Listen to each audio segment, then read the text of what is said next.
जय हिंद। आज अमृत महोत्सव स्वतंत्रता दिवस के शुभ अवसर पर यहाँ पर उपस्थित airport director Shiromani PG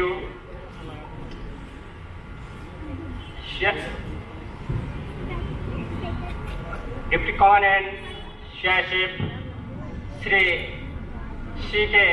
Gautam ji, उपस्थित वरिष्ठ अधिकारीगण, एयरपोर्ट स्टाफ, सीआईएसएफ स्टाफ, आज हमारे देश में स्वतंत्रता दिवस या अमृत महोत्सव पूरे धूमधाम से मनाया जा रहा है। इसी अवसर पर हमारे देश के कई स्वतंत्रता सेनाओं ने देश के लिए अपने जीवन को सर्वोच्च बलिदान दिया था और देश के लिए देशवासियों ने स्वतंत्रता के खातिर या हिंदुस्तान को आज़ाद कराने के लिए कई लोगों ने अपने देश के लिए अपने जीवन को सर्वोच्च बलिदान दिया था।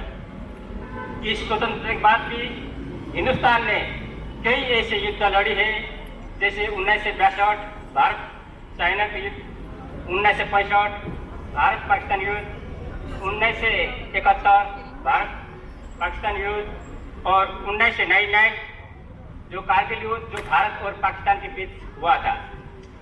इस कारगिल युद्ध के दौरान मैं भी इस युद्ध में पार्टिसिपेट होने का मुझे अवसर मिला है। ये हिंदुस्तान का अब तक का 4 युद्ध में लास्ट युद्ध था और इस अवसर पर भारत के कई वीर जवानों ने अपने जीवन को सर्वोच्च बलिदान दिए है, जिसके फलस्वरूप हिंदुस्तान ने पाकिस्तान के विरुद्ध लड़ाई जीतने में या सफल होने में कामयाब हुए हैं।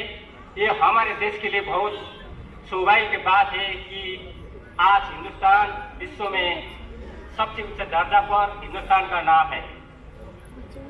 मैं इस युद्ध के दौरान मेरे साथ नए युद्ध का जो मुझे अवार्ड मिला है, जो डायरेक्टर साहब ने या संचालक मैडम ने बताया है, वीर चक्र जो अवार्ड जो मिली थी, ये युद्ध 8 मई 1999 से शुरू हुआ था कारगिल युद्ध और जुलाई के अंत में जाके यह कारगिल युद्ध खत्म हुआ था और 26 जुलाई को भारत हिंदुस्तान ने कारगिल विजय दिवस मनाया था युद्ध खत्म होने के बाद। इस युद्ध के दौरान काफी कठिनाइयां थे, क्योंकि ये बहुत हाई 12,000 से लेकर 18,000 फुट की ऊंचाई ये पहाड़ी चोटी पर युद्ध लड़ा गया था। यहाँ पे आम लोग पहुंचना भी काफी दिक्कत होती है, क्योंकि यहाँ पे पहाड़ी और बर्फीली इलाका होने के कारण वहाँ एक्लोमेटेड की जरूरी है, क्योंकि वह चढ़ना भी काफी कठिन है। इस इलाका में लड़ाई युद्ध लड़ना काफी मुश्किल था। एक्चुअल पे युद्ध होने के कारण जितने भी कारगिल के या उस इलाका के जितने भी पहाड़ी चोटी है ऊंचाइयाँ, उस इलाका में दोनों सेनाओं के समझौते के अनुरूप जो विंटर सीजन में दोनों सेनाएं ऊपर अपने इलाका को छोड़कर नीचे रहता था, लेकिन पाकिस्तानी सेनाओं ने धोखे से जितना भी हिंदुस्तान के जितने भी ऊपर लाइन ऑफ कंट्रोल के इलाका है, ऊंचे ऊंचे पहाड़ी चोटी पर वो धोखे से आकर पूरे इलाका को कब्जा करके रखा हुआ था। इसी कब्जा वाले जितने भी जमीन है उसको आजाद कराने के लिए ये युद्ध हुआ था। ये इलाका काफी अलग से हिंदुस्तान जो श्रीनगर से लेके और जाने वाले रास्ता 6 महीने के लिए बंद रहता था और 6 महीने खुलता है। ये विंटर सीजन में बंद रहता है और समर सीजन में खुलता है। और ये दुश्मन का खास उद्देश्य था बटाले कारगिल द्रास इलाका जो पहाड़ी चोटियां हैं उसको कब्जा करके जो श्रीनगर से लेके और जोड़ने वाले जो राष्ट्रीय राजमार्ग है इसको अवरुद्ध करके बंद करके उस इलाका में उग्रवाद को बढ़ा देना और वहाँ के जनजीवन को अस्ता व्यस्त करना, ये उसका मुख्य उद्देश्य था। इन्हीं कार्रवाई को जो दुश्मन की इन्हीं कार्रवाई को नाकाम करने के लिए हिंदुस्तान आर्मियों ने यहाँ पर ऑपरेशन विजय के नाम से युद्ध लड़ी गई थी। मैं फर्स्ट 11 गोरखा राइफल्स के नुमाइंदा होने के नाते हमारे यूनिट स्टेशन ग्लेशियर जो ऑल हाइस्ट बैटलफील्ड जो है विश्व का सबसे उच्च लड़ाई क्षेत्र है। वहाँ से हमारा यूनिट का कार्यकाल समाप्त होने के बाद हम लेह से नीचे तकरीबन कारगिल के नज़दीक हम अपना डिप्लॉयमेंट था, क्योंकि वहाँ से रास्ता खुलने के बाद ही हम नीचे आ सकते थे। इस वजह से उसकी इंतजार में थे। उसी वक्त 8 मई 1999 को हमें खबर मिली थी कि वहाँ पे कुछ घुसपैठ किया हुआ है और वहाँ जाने के लिए हमें आदेश मिला है। हम 8 मई से जिस दिन युद्ध शुरू हुई उसी दिन से हम इस कारगिल युद्ध में पार्टिसिपेट थे। हमारे शुरू में काफ़ी दिक्कत हुआ। हमारा जो माउंटेन इलाका के हिसाब से हमारे पास इक्विपमेंट नहीं थे, हथियार नहीं था, और वहाँ पे एक्लोमेटेड के लिए हमारे लिए कोई प्रॉब्लम नहीं था, क्योंकि हम उससे हाइट जो कि 21-22 हज़ार की फुट की ऊंचाई पर हम रह चुके थे, इसलिए हमने एक्लोमेटाइजेशन की जरूरत नहीं था। फिर हम वहाँ पहुँचने के बाद वहाँ के इलाका को पूरा हमने ऑब्जर्व करते हुए आगे बढ़ना शुरू किया। दुश्मन जितने भी पहाड़ी का जितने ऊंचे पहाड़ी चोटी है उनको कब्जा करके बैठा हुआ था। हम नीचे से ऊपर की ओर हमला करना, वो भी बर्फीली इलाका। वहाँ पे पूरे इलाका बर्फ था, उस टाइम बर्फ से ढका हुआ था। हम उसी के ऊपर फिर धीरे धीरे ऊपर चढ़ने लगे और पूरा दुश्मन को डिप्लॉयमेंट को हमने पता करना शुरू किया। और हमारे पास धीरे धीरे इक्विपमेंट आने लगे, हथियार, एम्यूनिशन, गोला बारूद, जो आम युद्ध के पहाड़ी इलाका में लड़ने वाला जो इक्विपमेंट थे वो पहुंचे। फिर हमने पहाड़ी चोटी पर आक्रमण शुरू करना शुरू किया। इस युद्ध में बहुत कठिन था, क्योंकि वहाँ पे हम रेस्ट कर नहीं सकते थे, क्योंकि बर्फ ही बर्फ है। रात दिन हम 24 घंटे हम बर्फ के ऊपर रहना है, वहाँ पे रेस्ट करना भी मुमकिन नहीं था। और वहाँ पे जितने भी ऊपर वाला हिस्सा को कब्जा करने के कारण नीचे से हमने सप्लाई करना और हमने हरकत करना भी काफ़ी कठिन था। लेकिन उसके बावजूद भी हमने हार नहीं मानी और हमने दुश्मनी के ऊपर हमला करते हुए कई पहाड़ी चोटी को अपने कब्जे में ले चुके थे। इसी वक्त तकरीबन हम 2 महीने लड़ चुके थे। उसके बाद जब शुरू में हमारा फर्स्ट कैजुअल्टी हुआ है 15 मई को, जो सुनील जंग यूपी का रहने वाला है, वो शहीद हुए थे। उसके बाद हमारा आक्रमण जारी रहा और धीरे धीरे हम दुश्मन के पहाड़ी की चोटी को कब्जा करते हुए आगे बढ़ना शुरू किया। इसी वक्त हमारे फॉर्मेशन लेवल से हमें आदेश मिला है कि एक दुश्मन का बहुत महत्वपूर्ण गढ़, जहाँ पे दुश्मन का हेडक्वार्टर था, वहाँ पे कई बटालियन ने हमला कर चुके थे, लेकिन उनका किन्हीं कारणों से सफलता हासिल नहीं हुई है। इसके बावजूद हमारे यूनिट को फॉर्मेशन लेवल से हमें आदेश मिला है कि उस पहाड़ी चोटी को कब्जा करने के लिए हमारे पलटन को जिम्मेदारी दिया गया है। और हम फिर उस आक्रमण के लिए हमले के लिए उस इलाका में हम 2 कंपनी वहाँ पे युद्ध के लिए हम आगे बढ़े, उसमें मैं भी शामिल था। ये यहाँ पे ये दुश्मन का मेन गढ़ और दुश्मन का हेडक्वार्टर होने के कारण वहाँ पे आक्रमण करना काफ़ी मुश्किल था, इसीलिए 2 बटालियन में वहाँ हमला कर चुके थे, लेकिन उनका सफलता हासिल नहीं हुई। ये उस इलाका है जहाँ से पूरा बटालियन सेक्टर को ऑब्जर्व करना, कमांड एंड कंट्रोल करना और उस इलाका को जो डिप्लॉयमेंट के जितना भी फोर्स है उनको कमांड एंड कंट्रोल करने वाला सबसे महत्वपूर्ण गढ़ था। फिर हम वहाँ से आने के बाद हम धीरे धीरे वहाँ बढ़ने शुरू किया, वो दुश्मन के डिप्लॉयमेंट को पता किया। और उस इलाका में उस वक्त तक हमने कई पोस्ट ले चुके थे, कई पहाड़ी चोटी के ले चुके थे। चारों तरफ से बम्बार्ड हो रहे थे और चारों से भारी तादाद में ऑटोमेटिक हथियार का इक्विपमेंट का यूज हो रहे थे। हमें लगता था कि ये टीपू आदि के जैसे ही दिन में हो या रात में हो, लेकिन दिन में से भी ज्यादा रात में काफी भारी तादाद में गोलीबारी और बम्बार्डिंग होता था। ऐसे हालात में भी हम वहाँ पे उस दुश्मन के जो महत्वपूर्ण गढ़ है उनको अपने कब्जे में लेके हम आक्रमण जारी रखा। रात भर हम चाटते रहे, चारों तरफ से बमबारी होते रहे, ऑटोमेटिक हथियार का पूरा फायर आते रहे भारी तादाद में, फिर भी हम आगे बढ़ते रहे।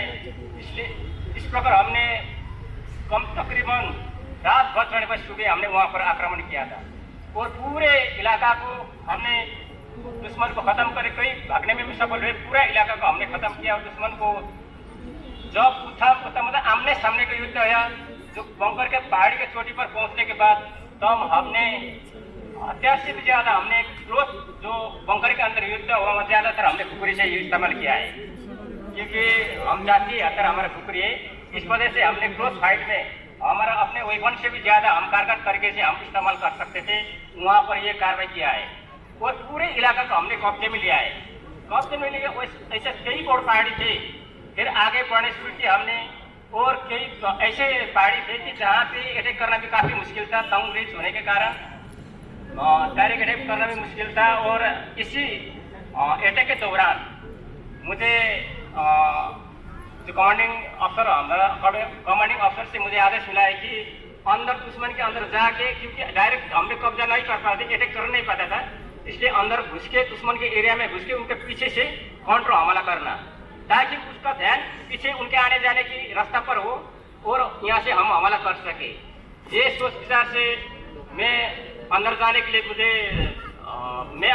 तैयार हुआ और मेरे साथ मैं 3 बंदे लेके अंदर घुसा था। लेकिन घुसना भी इतना मुश्किल था कि हम 10 से 15 मीटर के अंदर हम दोनों तरफ से हमारा हैंड ग्रेनेड से या हथगोले से हम एक दूसरे को फायर कर रहे थे और इतने नजदीक कि हमारे बेगर एम हमको मार गिरा सकता था। उस टाइम हमारा कुछ कैजुअलिटी हो चुके थे, कई कुछ हमने कब्जा में ले चुके थे। फिर वहाँ से अंदर जाने से पहले मैं अपना जैकेट डाउन, पहले क्लोथिंग नहीं था हमारे पास, नॉर्मल सीआईएसएफ जो है पीसीसी ने हम पहने वाला वही ड्रेस था, लेकिन हमारे पास इक्विपमेंट आया था, इसलिए हमने जैकेट डाउन में उधर ही खोल के, अगर इतना जैकेट पहन के जाऊंगा तो दुश्मन दूर से देखेगा कि इतना, इसलिए मैंने वहाँ खोल के और एम्यूनिशन और हथियार और अपने सेक्शन से लेके मैं अंदर घुसने के लिए तैयार हुआ। और जाने से पहले मैं कमांडिंग अफसर को यही बोला कि सब हमें सपोर्ट फायर की जरूरत है, क्योंकि बगैर हमको मार गिरा सकता है, क्योंकि हम घुसते हुए उन्होंने देख लिया। तो फिर सबको फायर करने के लिए सपोर्ट फायर दिए, उनका सिर उठाने का मौका नहीं मिला। उस वक्त हम नीचे अंदर घुसे, अंदर तकरीबन 200-300 मीटर घुसे थे। उस वक्त राइट साइड से फिर दूसरी रिस्ट लाइन से हमारे ऊपर भारी तादाद में फायर आना शुरू किया। जैसे फायर है, फिर मैं बोला अपने 3 जो हम 4 घुसे थे, 4 में से 3 को मैंने बोला कि ठीक है आप लोग यहाँ से सपोर्ट फायर देना, मैं नीचे जाऊंगा, नीचे जाने के बाद मैं आपको सपोर्ट फायर, आप लोग ऊपर फिर नीचे आना। ये सोच के मैं उनको बोलने के बाद मैं नीचे ढलान, बहुत खड़ी ऐसे ढलान था उनके एरिया में जाने के लिए, वहाँ ढलान होते हुए मैं नीचे जा रहा था, वहाँ पे रुक भी नहीं पाता था और अपने दोस्त को सपोर्ट भी नहीं कर पाता था। वैसे करते तो तकरीबन 800-900 मीटर नीचे पहुँच गया। अगर वहाँ रुकता तो दुश्मन के कारगर रेंज में होने के कारण हम वहाँ पे रुक भी नहीं सकते थे।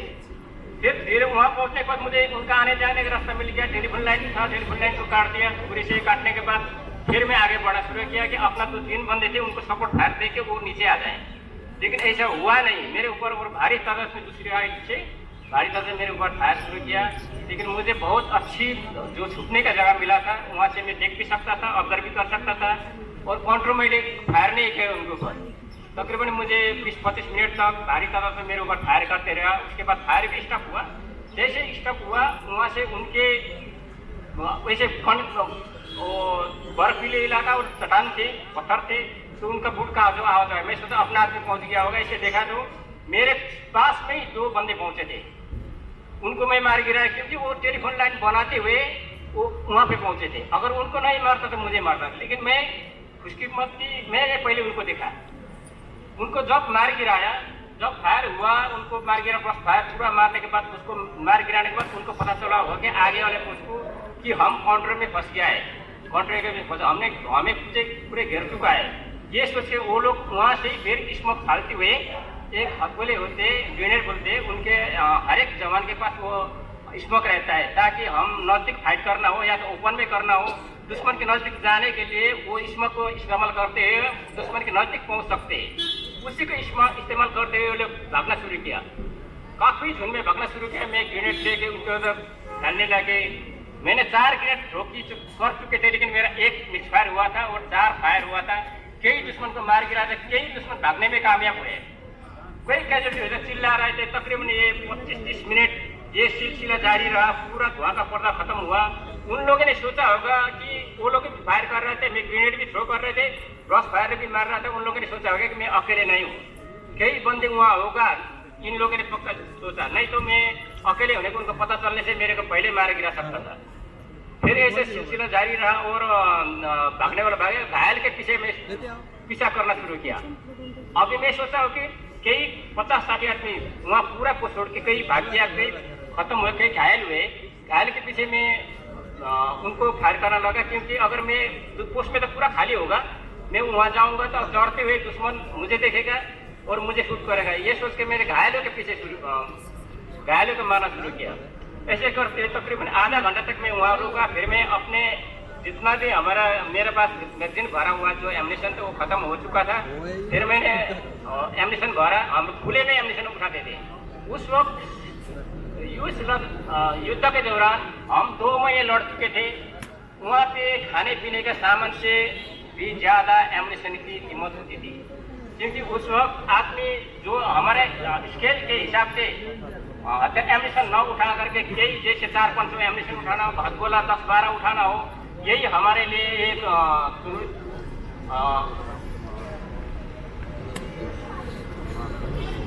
फिर इस प्रकार मैं उसके बाद मुझे होने के बाद मैं खत्म हुआ भाग्य करके मैं ऊपर चढ़ रहा था। तो उस वक्त मुझे गोली लगा है पहाड़ी के ऊपर। मैं दुश्मन नहीं होकर ऊपर चढ़ा, उस टाइम गोली लगा। मेरा गोली लगने के बाद मैं नीचे गिर पड़े, लेकिन आँख बंद हो गया था। फिर धीरे धीरे आँख खुला था, वहाँ पे मेरा शरीर से पूरा खून बह रहा था। उसके बाद मैं सोचा अब ये 2-3 आदमी कब पहुँचेगा, यही सोच रहा था। उसी वक्त फिर फुट का आवाज आया, तो मैं सोचा अपने आप ही पहुँचे हो, लेकिन पूरे 1500 आदमी ने पाकिस्तान सेनाओं ने मुझे घेर लिया। घेरने के बाद मुझे मार शुक्र में बोलते रहा, लेकिन उन्होंने मारा नहीं। लेकिन मैं उसका एक मेजर साहब था कमांडर, उन्होंने बोला कि तो मत मारे, जिंदा ले जाना है। तो फिर मैं शुक्र ऐसे बोलते रहा। फिर भी उन लोगों ने ऐसे हाथ बांध दिया, फिर मुझे ले जाने की कोशिश की, लेकिन दूर नहीं ले जा पाया। दिन भर में शूट कर ऐसे बोलते रहा, बमबारी हुआ, काफी बमबारी हुआ। मैं भगवान से यही पुकार करते रहा कि मेरे ऊपर बमबारी की जाए, मैं मर जाऊँ, लेकिन बमबारी भी नहीं लगा। लेकिन मेरे बमबारी के वजह से कई घंटों बाद मुंह से भी खून जाने लगे, शरीर से भी पूरा भूख भी लग रहा था, प्यास भी लग रहा था। उस वक्त मैं कई मेरे ड्यूटी को भी बोला कि मार मार, ऊपर यही बोलते रहा, लेकिन मारा नहीं। बाद में बमबारी के वजह से जो मेरा ड्यूटी कोई खत्म हो गया, कोई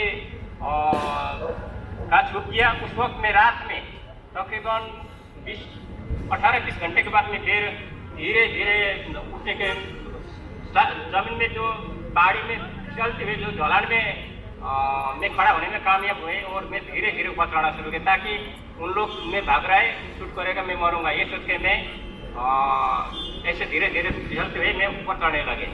जब 2.5-3 घंटे में मैं अपने जहाँ पे मैं पहुँचा था वहाँ पे मैं पहुँच गया, और हमारे एक्चुअली मुझे हथियार उठाए थे, लेकिन मैं दुश्मन के अंदर से आ रहा था। लेकिन हमारा गोरखा बहुत छोटा, और 3 जुलाई की बात है, ये 3-4 जुलाई की बात है, 3-7 जुलाई 99 को वहाँ जाए। पहुँचने के बाद मुझे देखा कि चारों तरफ पूरे दुश्मन का कब्जा हमारा यूनिट ने कर चुके थे, और वहाँ तिरंगा झंडा फहरा चुका था। ये हमारा हमला हमारा सक्सेस होने का एक ही कारण है कि हमने अपने जो साथ में हमला करते हुए कई जो अपने साथी कोई शहीद हुए, कोई घायल हुए, फिर भी हम कभी आगे बढ़ा नहीं छोड़ा।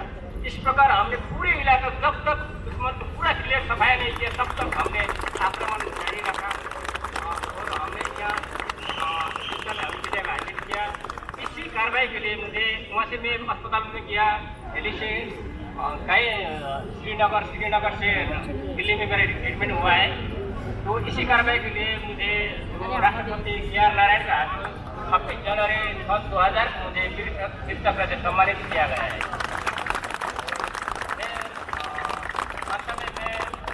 एयरपोर्ट डायरेक्टर सर, पूरे स्टाफ को मैं धन्यवाद देना चाहता हूँ कि जिन्होंने मुझे यहाँ इसका सम्मान दिया, और मुझे यहाँ मंच में कुछ अपने शब्द रखने का जो मौका दिया है।